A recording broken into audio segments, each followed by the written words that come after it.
Let's take a look to the card we will use in this new deck profile.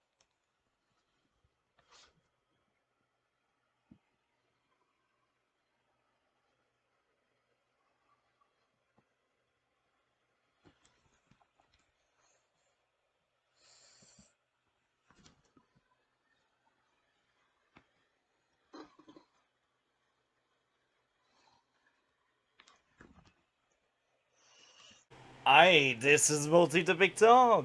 Welcome to this new deck profile. Today we cover a deck I do think is very interesting to cover.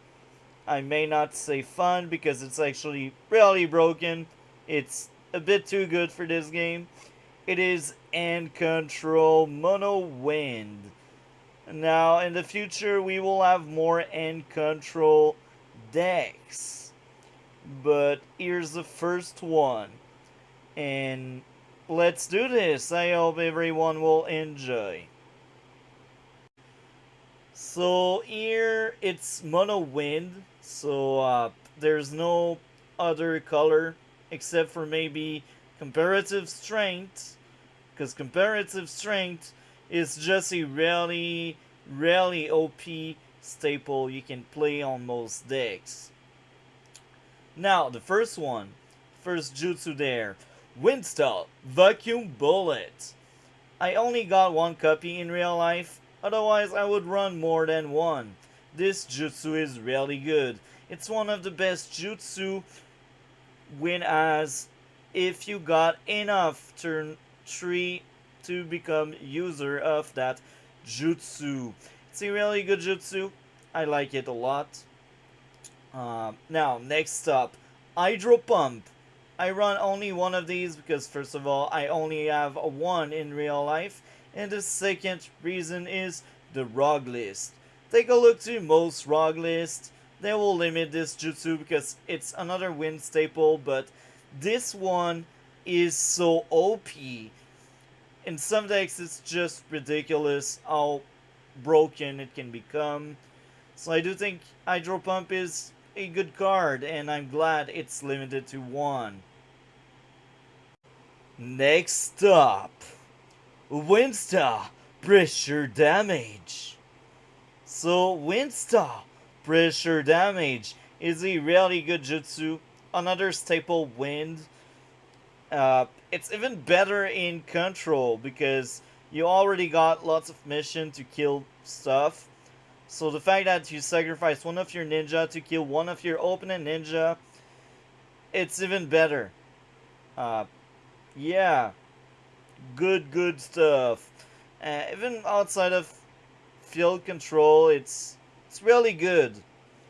Uh, I think it's another wind staple. Wind Side Jutsu, the classic negate in wind, one of the best wind cards to exist. So this counters most jutsu.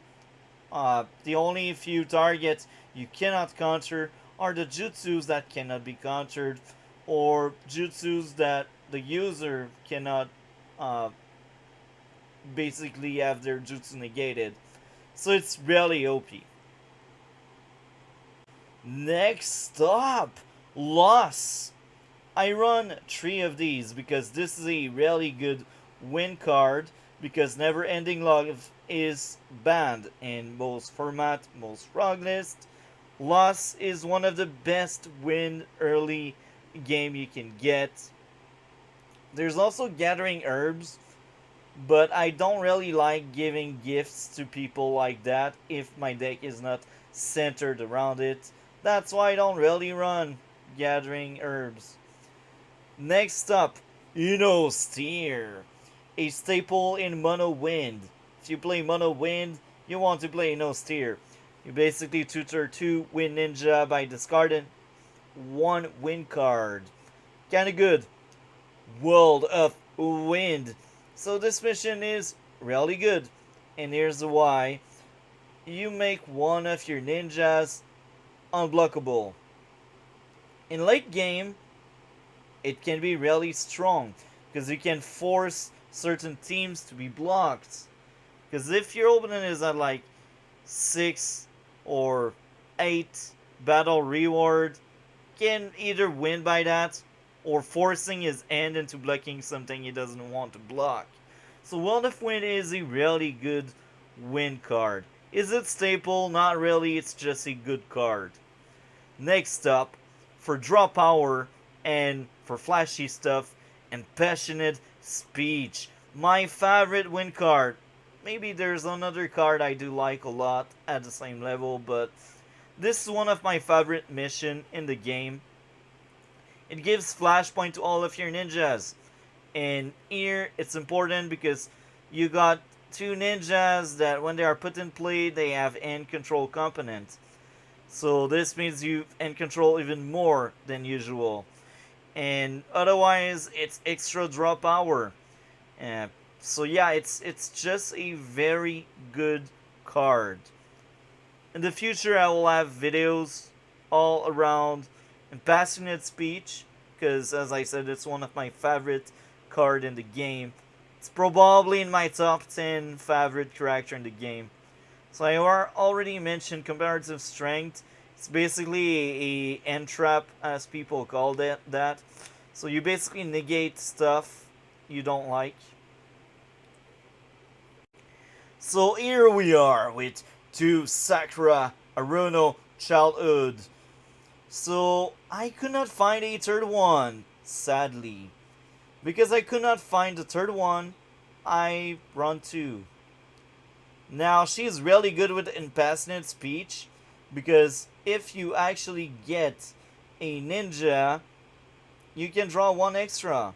And if you get two ninjas, you can get two extras. And that's really good because her effect works when she's put in play and removed. So the turn you flashpoint Sakura, you actually get to reveal the top card of your deck.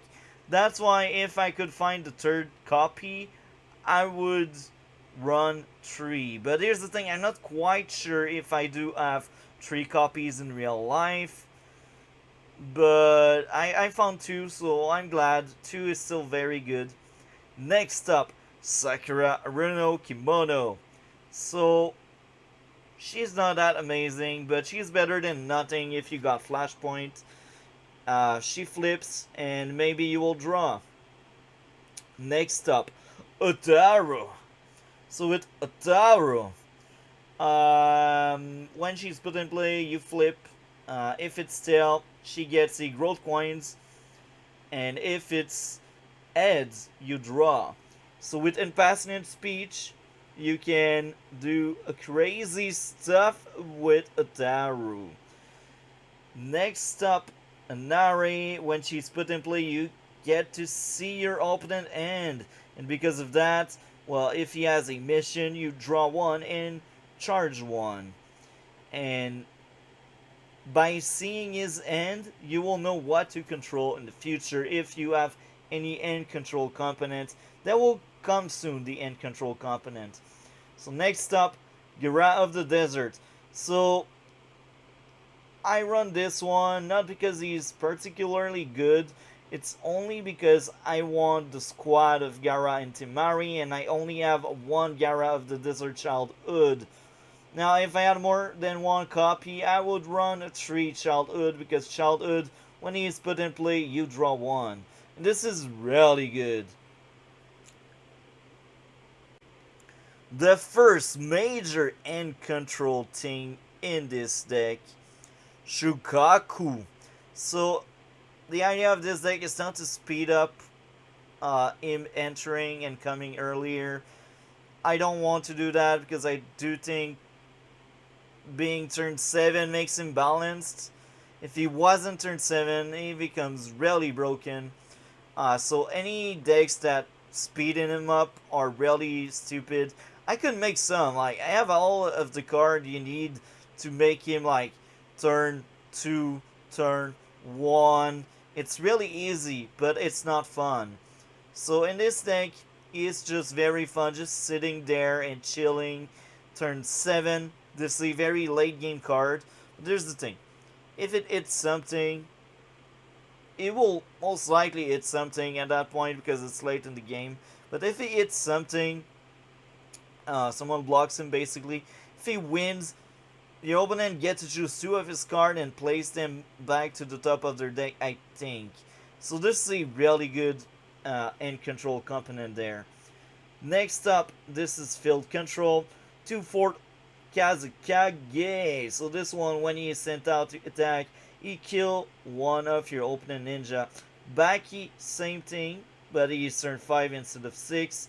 And uh, it's actually after the battle. So if Baki dies, you lose your effect, but regardless of the exchange of jutsu, Kazekage still works because it's before the exchange of jutsu is thing.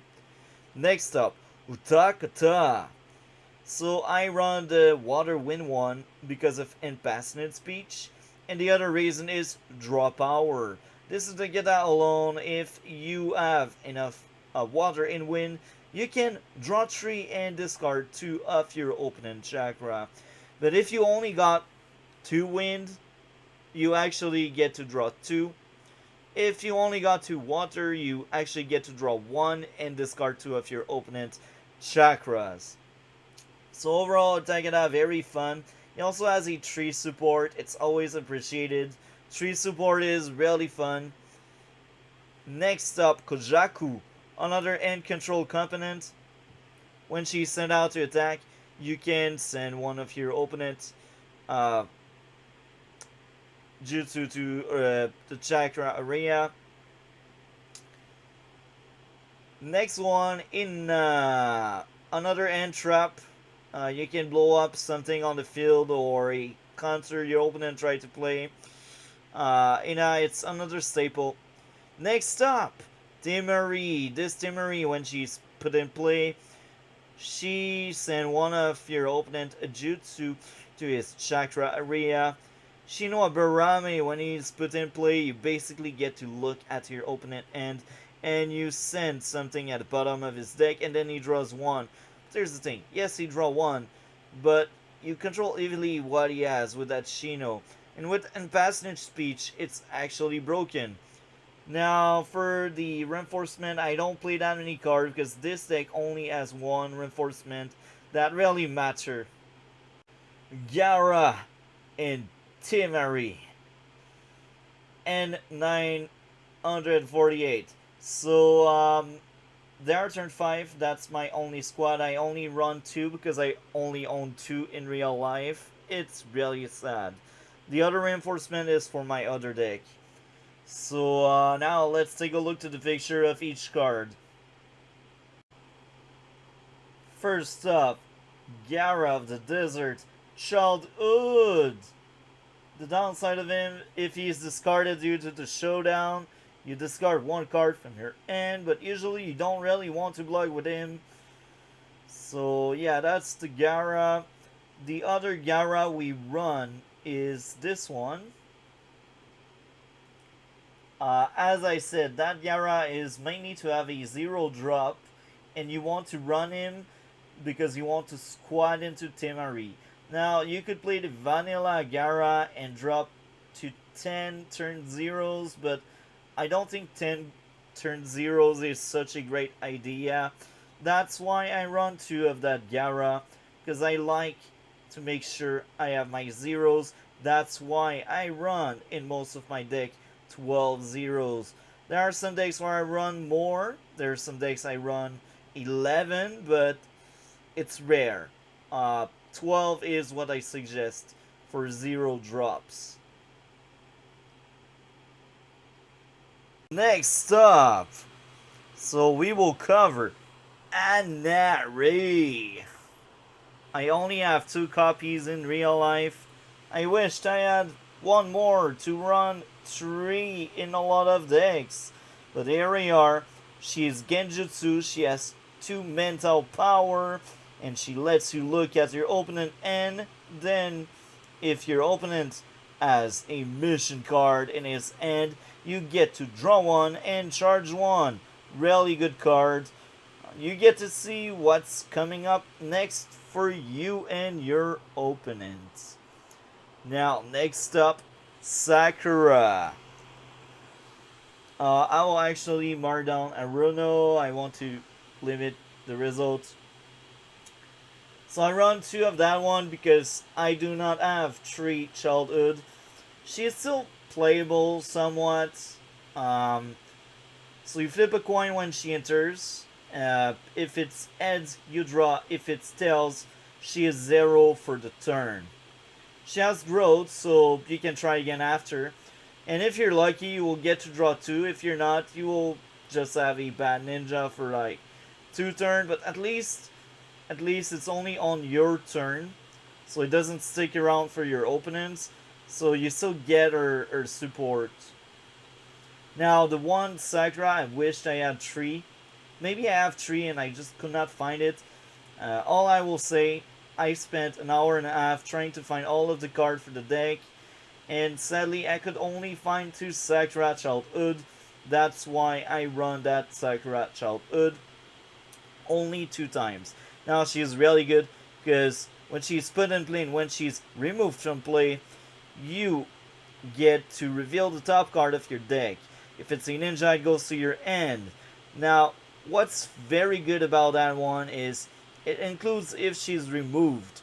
So, if you grow her, you get to do her effect again.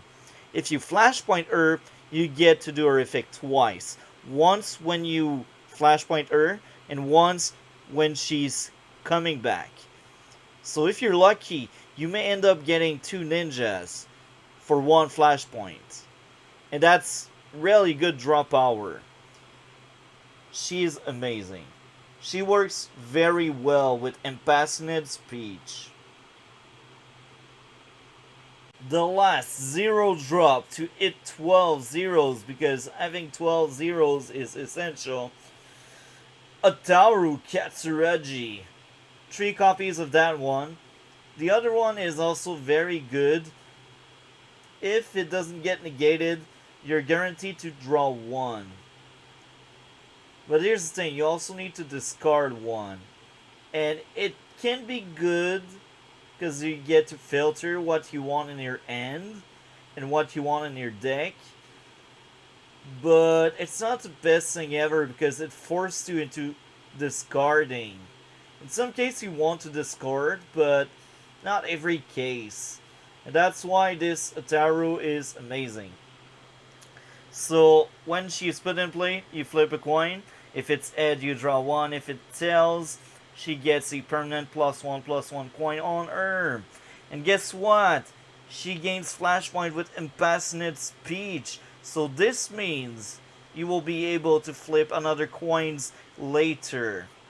Amazing, right? If you're lucky, you will draw 2 just for 1 0 drop you played. Next up, Ina. So Ina is what we call the entrap. I only run in to protect myself from stuff I don't want, like comparative strength, permanence, clients. You want to get rid of some of these cards, and Ina is perfect for that matter.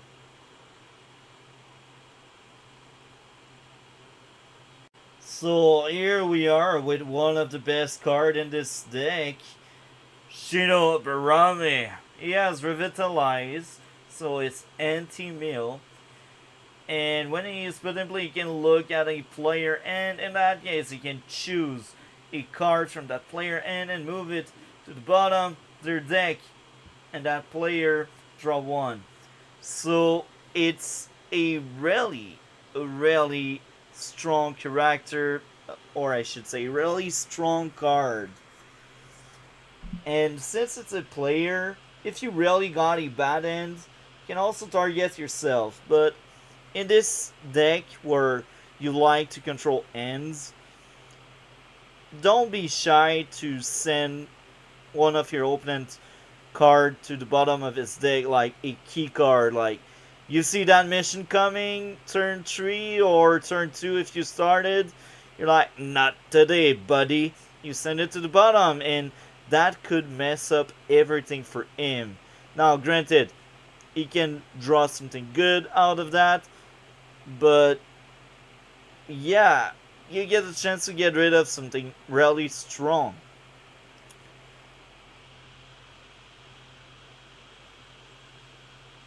Another card that has end control in it.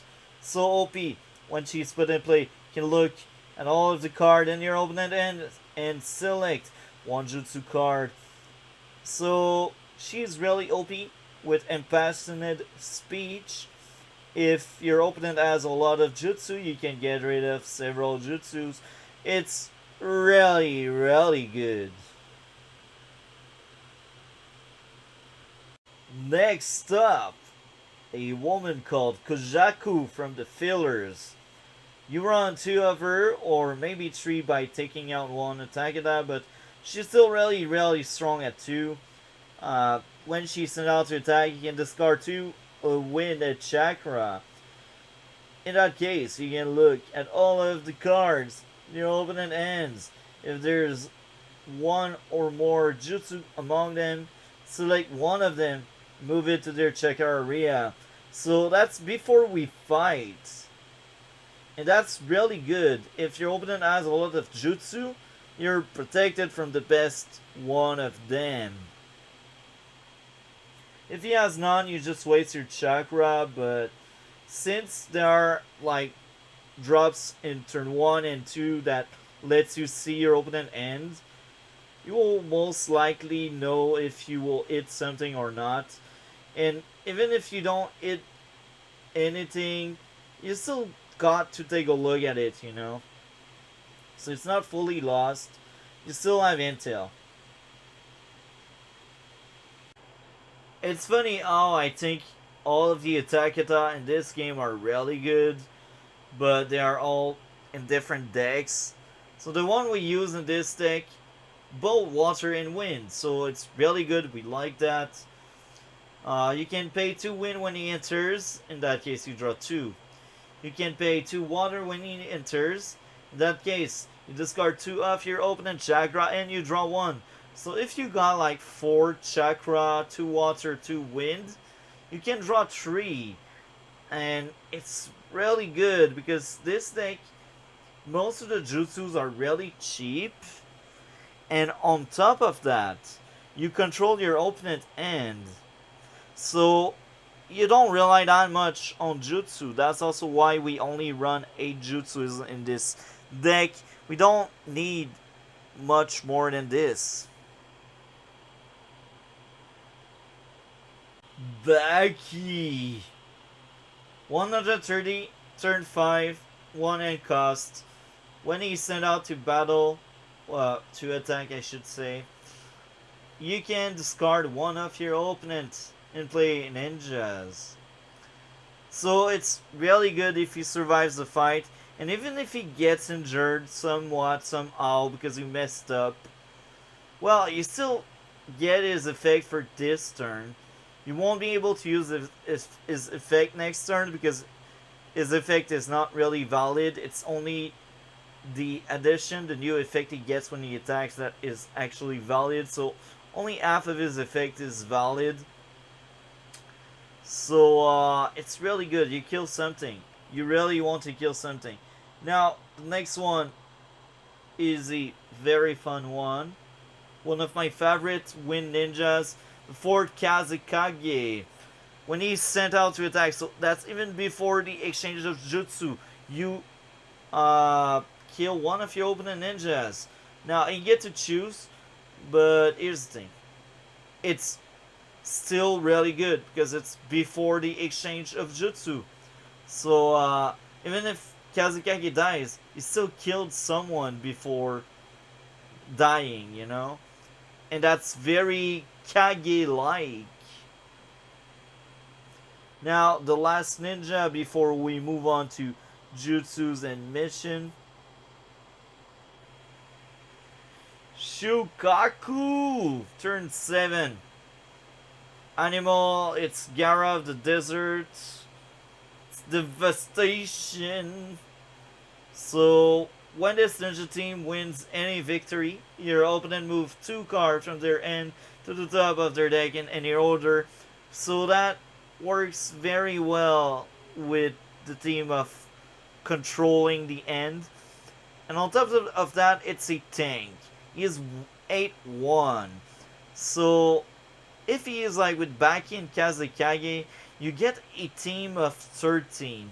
Now, considering how late this is in the game, it's not the strongest team you can get, but it's still a very, very powerful team.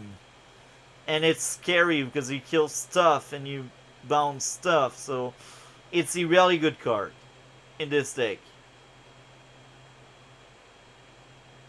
Next up, World of Wind.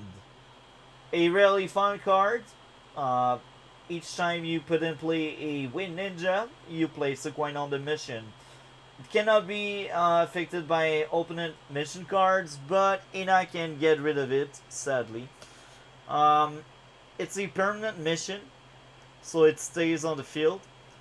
During your turn, you can remove any numbers of coins from that mission and apply one of the effect. If you take out one coin, you look at the top three of your deck and you return them in any order. So you basically get to choose what you draw next.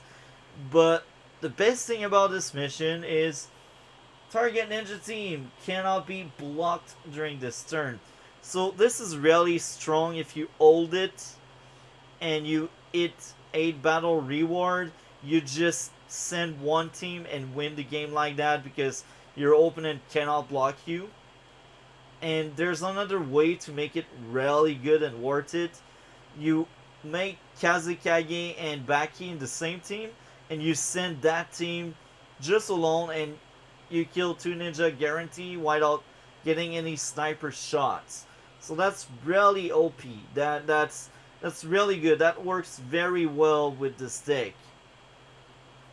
And your opponent will also be forced into blocking the other teams. Because if there's a lot of battle reward already won at that point, like, he will need to block. So you can force him into blocking your Shukaku and he will get a full hit. And that could be very funny. For you. At least. This deck can really be dirty. I would get pissed if I would face that deck for real. Next up, Loss. We see Kurenai there, very sad after Asuma died. It's a turn 2 mission to draw. One of the best turn 2 mission in the game. Ino's Tear. You get to discard one card that has a wind symbol. In that case, you get to search 2 Wind Ninja. So, usually, if it's turn 2 and you don't have Shino, you want Shino. And then you want, like, Kujaku to make sure you can, like, kill his jutsus. Shino can control the mission, and Kujaku can control the jutsus. So, that's a deadly combo. That's really OP in this deck. And if you're late game, even if you're late game, it can become really strong. You can search for like Baki, Kazekage, or Kazekage, Shukaku. So there's a lot of juicy things you can do. This is one of the best cards in this game, in this deck. Impassionate Speech. Permanent Tree. All of your ninjas you control without flashpoint gets flashpoint. When you put in play ninja, except by deployment, you can draw 1. So this includes squad, platoon, flashpoint. So on its own, this is a mission that will let you draw 2, regardless of the ninjas you will flash. Except if someone like killed it before the end of the 3 turns, but yeah, that's the exception. If you have ninjas that lets you draw on top of that, that's amazing. If you can flashpoint to Mari, that's amazing because you will get rid of your opponent's jutsus and you will draw on top of that because of that mission. You can only draw 1 per turn due to this. So even if you flash like 10 ninjas, you only draw one. That's very specific.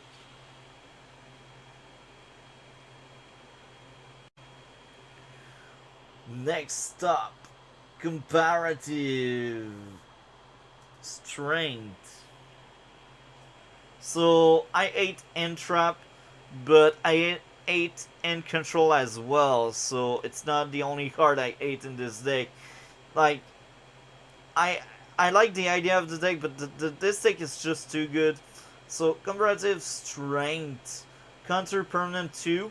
You attach this to a ninja, and you end up negating for 2 turns that ninja. So usually you want to stop threats like things that makes him draw, things that affect only you, or buff your opponent can get. So it's a really, really strong card. It's a entrap, basically.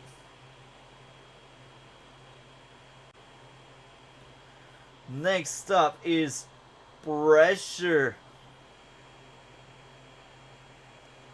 So it bounces one ninja opposing the user and one ninja that used the jutsu. So the user and one opposing are both bounce. And what's good is it's a fast response, and most likely you will use it to counter someone else's jutsu and kill one of his ninja. Now, you lose your ninja as well. But there's the thing, some of your ninja like to be put in play again, so you don't really mind losing one ninja if you can put it in play again and use the effect. And the other thing is, you play Baki and Kazekage later in the game, so you kill even more stuff. So it's just a very small setback. And overall, I like this card a lot. Next up, Wind Sight. Now, we use this Wind Sight because if Temari use it, you injure the user of the jutsu you will negate. So that's just a small effect, but it can really help you out if you're lucky enough. And either way, you negate a jutsu, so that's very, very good. Vacuum. Vacuum Bullet. So this standby something, and this deals a damage if you play it with Kazekage or Gara when you squad. So that's really good. You need a turn 3 or more, but you got 12 turn 3 or more. Because I also count your squad as turn 3 or more. Because the Gara squad, which is the next card, it's just amazing. Where are you, squad? Squad. You're there.